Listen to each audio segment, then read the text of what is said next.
Hello students, welcome to easy concept. So இந்த video நம்ம என்ன பார்க்க போறோம்னா, ஆல்ரெடி நம்ம வந்து ப்ரீவியஸ் இயர் கொஸ்டின்ஸ் எல்லாமே செக்ரிகேட் பண்ணி நம்ம பார்த்துட்டு இருக்கோம். ஸோ அந்த வரிசையில நம்ம இன்னைக்கு என்ன பார்க்க போறோம் பார்த்தீங்கன்னா, பாலிட்டியில எலெக்ஷன் அப்படின்ற ஒரு டாபிக் இருக்கு. ஸோ அதுல இருந்து என்னென்ன கொஸ்டின்லாம் கேட்டிருக்காங்க அப்படின்ற நம்ம வந்து இந்த வீடியோல பார்க்க போறோம். ஸோ வாங்க பார்க்கலாம்.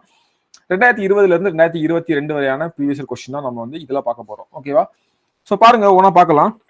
Name of 23rd Indian chief election commissioner யாரும் கேட்டிருக்காங்க. ஸோ இது வந்து பாத்தீங்கன்னா 23rd வந்து சுனில் அரோரா அப்படின்றவர். ஓகேவா? ஸோ இப்போ நமக்கு வந்து நிறைய பயிற்சி. 24th வந்து சுஷில் சந்திரா இருந்திருப்பாரு, அதுக்கப்புறம் ராஜீவ் குமார் இருந்திருப்பாரு. ஸோ 23rd இது வந்து அந்த டைம்ல கரண்ட் அஃபேர்ஸ். ஸோ நம்ம வந்து பெருசாக இதை மைண்ட் பண்ணி கேட்டாலும் பரவாயில்ல, ஆனால் பார்த்து வச்சுக்கோங்க. ஓகேவா? இப்போ எலெக்ஷன் கமிஷனை பற்றி சில விஷயங்கள் மட்டும் நான் சொல்லிடுறேன். ஓகேவா? எலெக்ஷன் கமிஷன் பற்றி நான் வந்து சில விஷயங்கள் மட்டும் இதில் வந்து ஜென்ரலாக சொல்லிடுறேன். இதெல்லாம் பார்த்து வச்சுக்கோங்க. ஸோ என்னன்னு பார்த்தீங்கன்னா, ஃபர்ஸ்ட் வந்து நமக்கு வந்து பார்ட் 15ல வந்து நமக்கு வந்து எலெக்ஷன் கமிஷன் பற்றி சொல்லியிருப்பாங்க. ஓகேவா? பார்ட் 15 ஆஃப் த கான்ஸ்டியூஷன் சொல்லிட்டு இருப்பாங்க.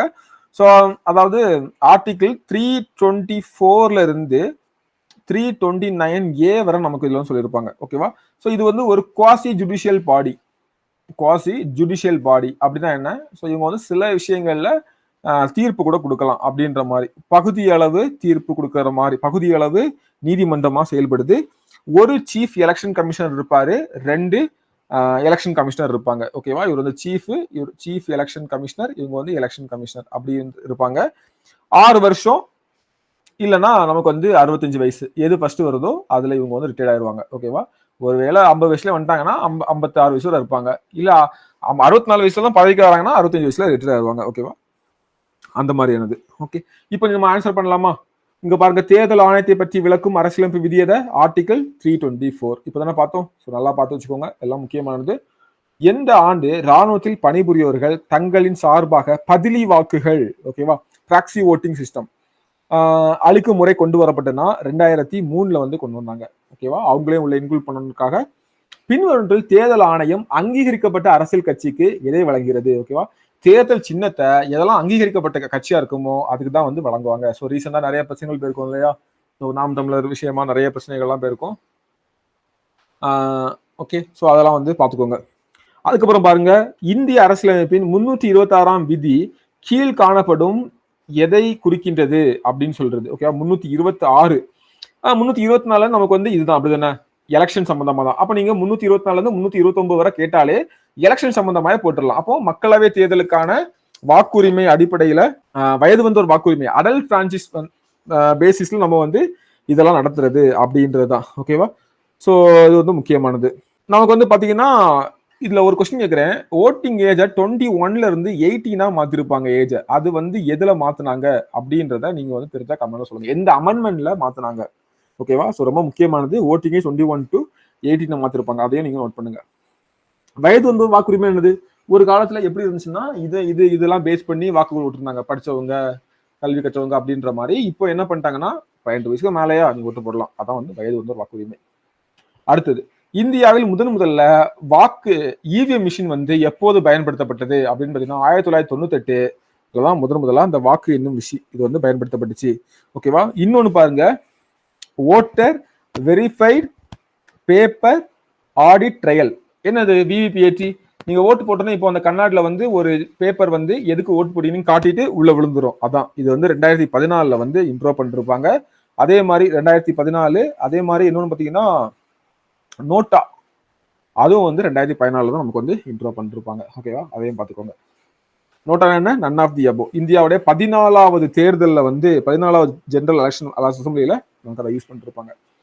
அடுத்த கொஸ்டின் பாருங்க, ஒரு கட்சி தேசிய கட்சி அப்படின்ற அங்கீகாரத்தை பெறதுக்கு என்ன பண்ணணும் அப்படின்னா, ஏதேனும் 4 மாநிலங்கள்ல 6% ஓட்டு வாங்கியிருக்கணும். கரெக்ட். மக்களவை தேர்தலில் 2% உறுப்பினர்களை ஏதேனும் 3 மாநிலங்கள்ல இருந்து பெற்றுக்கணும். ஓகேவா? 2%. அப்ப 2%னா எவ்வளவுன்னு பாத்துக்கோங்க. 1% நமக்கு வந்து 5 2% கிட்டத்தட்ட 11 சீட்டு வந்து 3 மாநிலங்களும் வாங்கிருக்கணும். ஏதேனும் 4 மாநிலங்களில் மாநில கட்சி அப்படின்ற அந்தஸ்தை வந்து பெற்றுக்கணும். ஏதேனும் 3 மாநிலங்கள் 8% வாக்குகளை பெற்றுக்கணும் அப்படின்னு ஒரு இல்லைன்னு நினைக்கிறேன். ஆமா, வராது. ஓகேவா? ஸோ அப்போ 1 and 2 and 3 இஸ் அவசியம். இந்த 3ல ஏதாவது ஒண்ணு இருந்தா போதுமானது. ஓகே, எந்த ஆண்டு விவிபிஏடி கொண்டு வந்தாங்க? இப்ப நான் சொன்னேன் 2014ஆம் ஆண்டு நடந்த இதுலதான் வந்து விவிபிஏடியை இன்வெஸ்ட் பண்ணாங்க. நோட்டாவே அப்பதான் இன்வெஸ்ட் பண்ணிருப்பாங்க. ஓகேவா? ஸோ அடுத்தது, இந்திய அரசியலமைப்பின் 338A ஆவது விதிப்படி ஆணையம் தோற்றுவிக்கப்பட்டு பிப்ரவரி 19, 2004 முதல் நடைமுறையில் உள்ளது அப்படின்னு கேட்கிறாங்க. ஸோ இது பாத்தீங்கன்னா இது மாறி வந்துருக்குது, பாத்துக்கோங்க. தேசிய பழங்குடியினர் ஆணையம் தான் 338A. ஓகேவா? ஸோ 338A வந்து பாத்தீங்கன்னா தேசிய பழங்குடியினர் ஆணையம். ஓகேவா? ஸோ இதுல வந்து ஸ்டேட் நேஷனல் பார்ட்டி பாத்தீங்களா, அதே மாதிரி பாத்தீங்கன்னா ஸ்டேட் பார்ட்டிக்கும் பாத்துங்க. சொல்ல மாட்டேன். தேசிய மாநில கட்சிக்கான அந்தஸ்து ஒன்லயே அந்த எலெக்ஷன்ல வந்து 6% ஆஃப் ஓட்டு வந்து வாங்கியிருக்கணும். ஓகேவா? ரெண்டாவது கண்டிஷன் அப்படி இல்லைன்னா மினிமம் 2 கான்ஸ்டிடியூஷன்லயாவது வின் பண்ணிருக்கணும். ஓகேவா? மினிமம் 2 என்ன சொல்றது கான்ஸ்டிடியூன்சி, என்ன கான்ஸ்டிடியூன்சி, எம்பி எலெக்ஷன்ல, ஓகேவா, லோக்சபா எலெக்ஷன்ல வந்து வின் பண்ணிருக்கணும். அதாவது என்னன்னா 25 சீட்டுக்கு ஒரு சீட்டு அப்படின்ற இதுல வந்து வின் பண்ணிருக்கணும். இல்லைன்னா இன்னொன்னு 3% ஆஃப் டோட்டல் கான்ஸ்டிடியூன்சி சீட் வாங்கியிருக்கணும். ஓகேவா? ஸோ இந்த 3ல ஏதாவது ஒன்று சாட்டிஸ்ஃபை பண்ணாங்க அப்படின்னா ஸ்டேட் பார்ட்டியா வந்து வந்துருவாங்க. ஓகேவா? இப்போ இதெல்லாம் ஸ்டேட் பார்ட்டி அப்படின்றத ஞாபகப்படுத்தி பாருங்க. அடுத்த கொஸ்டின், அரசியலில் பிளவுவாதம் என்பது கீழ் வரும் குறைபாடாகும். ஓகேவா? தேர்தல் போட்டினாலதான் இந்த இதுல வந்து அரசியல் பிளவுவாதம் இதனால வரக்கூடியதுதான். அடுத்து பாருங்க, இந்திய தேர்தல் முறைகளில் ஒற்றை மாற்று வாக்கு மூலம் தேர்ந்தெடுக்கப்படுகிறவர்கள். ஓகேவா? யாரெல்லாம் பாத்தீங்கன்னா, அதாவது சிங்கிள் டிரான்ஸ்ஃபரபிள் ஓட் சிஸ்டம். என்னன்னு பாத்தீங்கன்னா, இப்போ வந்து ஒரு prime minister election president election நிக்கிறாரு. நாம 2 பேரும் ஓட்டு போடுறோம் வச்சுக்கீங்களேன். உங்க கையில 1 இருக்கும், 2 இருக்கும். அப்படி சொல்லக்கூடாது. நம்ம ஒரு 10 பேர் ஓட்டு போட போறோம். ஒரு 10 கேண்டிடேட் வந்து எலெக்ஷன் நிக்கிறாங்க அப்படின்னா நீங்க எல்லாருக்குமே ப்ரிஃபரன்ஸ் கொடுக்கணும். இவர் வந்து ஃபர்ஸ்ட், இவர் செகண்ட், இவர் தேர்ட் கொடுக்கணும். ஸோ ஒன்ஸ் வந்து அந்த ஃபர்ஸ்ட் கொடுத்ததெல்லாம் கவுண்ட் பண்ணி 50% வந்துருச்சு அப்படின்னா அவர் ஓகே, அவர் செலக்டட். அப்படி இல்லைன்னா செகண்ட் ப்ரிஃபரன்ஸ் கொடுத்துருப்பீங்கல்ல, அதை கவுண்ட் பண்ணுவாங்க. அதான் ஃபர்ஸ்டா மாதிரி கவுண்ட் பண்ணுவாங்க. அப்படிதான் ஓட்டுன்றது. அப்போ இங்க பாருங்க, குடியரசுத் தலைவர் அதான் வந்து ஒற்றை மாற்று வாக்கு மூலம். குடியரசுத் தலைவர், துணை குடியரசுத் தலைவர், மாநிலங்களவை உறுப்பினர், ராஜ்யசபா எம்பிஸ், இவங்களுக்கு எல்லாமே இந்த முறையில் நடக்கும். ஓகேவா? ஸோ இவங்கெல்லாம் யாரு? நாமினேட்டட். அப்படிதானே? ஆங்கிலேயர்கள், ஆங்கிலோ இந்தியர்கள். இப்போ இந்த முறை இல்லை, தூக்கிட்டாங்க.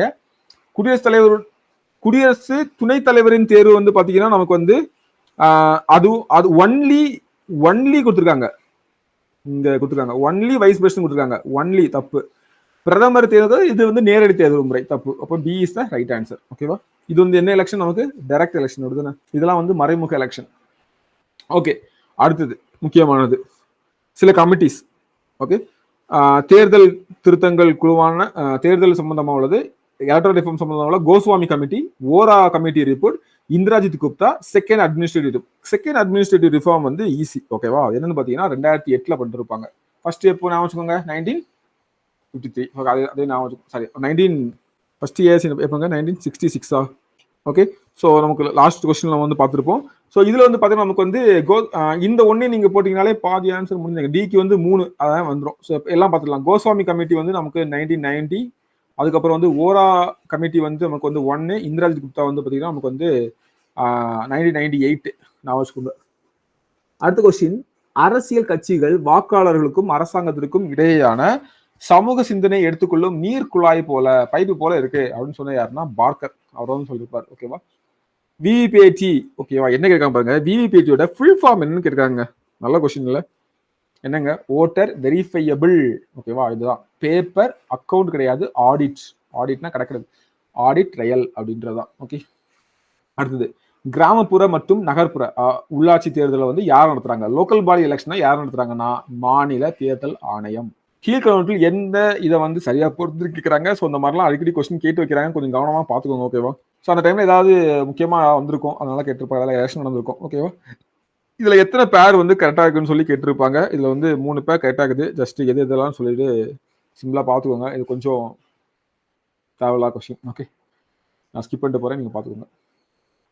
அடுத்த கொஸ்டின், வெளிநாடு வாழ் இந்தியர்களின் வாக்குரிமை குறித்து கீழ்கண்ட கூற்றுகளை கவனிக்கவும். வெளிநாடு வாழ் இந்தியர்கள் நாடாளுமன்றம், மாநில சட்டமன்றத்துல என்ஆர்ஐ வந்து வாக்களிக்கலாம். ஓகேவா? என்ஆர்ஐ வந்து வாக்களிக்கலாம். வாக்காளர் அடையாளத்தை வழங்கப்பட்ட வெளிநாடு வாழ் இந்தியர்கள் மட்டுமே வாக்களிக்க முடியும் அப்படின்னு சொல்ல முடியாது. அவங்களுக்கு இப்போ நமக்கு இது இருக்கு இல்லையா, அந்த என்ன சொல்றது, ப்ரூஃப், பாஸ்போர்ட், அதை வச்சு கூட நம்ம வந்து வாக்களிக்கலாம். ஸோ இது தவறானது. வாக்குச்சாவடியில் அசல் கடவுச்சீட்டு காண்பிக்கப்பட வேண்டும். அடுத்த ஆப்ஷன்ல கொடுத்தாங்க. ஒரிஜினல் பாஸ்போர்ட் இருந்தாலே போதும். கரெக்ட். அடுத்து பார்த்தீங்கன்னா வெளிநாடு வாழ் இந்தியர்கள் தபால் மூலம் வாக்களிக்கலாம். தபால் வாக்கு அவங்களுக்கு கிடையாது. ஓகேவா? So 1 and 3 correct. என்ன கேட்டிருக்காங்க? 1ம் 3யும் கரெக்ட். இங்க எல்லாம் தவறு கொடுத்துருக்காங்க. அப்போ 2ம் 4ம் தவறு. ஓகேவா? C is right answer. Okay. So இது வந்து ரீசெண்டா அந்த டைம்ல வந்தது. வேணா பார்த்து வச்சுக்கோங்க. 16th அசம்பிளில பிஎம்கே பாட்டாளி மக்கள் கட்சி, பிசிகே விடுதலை சிறுத்தை கட்சி, மார்க்சிஸ்ட் கம்யூனிஸ்ட் கட்சி, இந்திய தேசிய காங்கிரஸ் வந்து எவ்வளவு ஓட்டு வாங்கினாங்க அப்படின்றத நீங்க வந்து பார்த்துக்கோங்க. Just C option.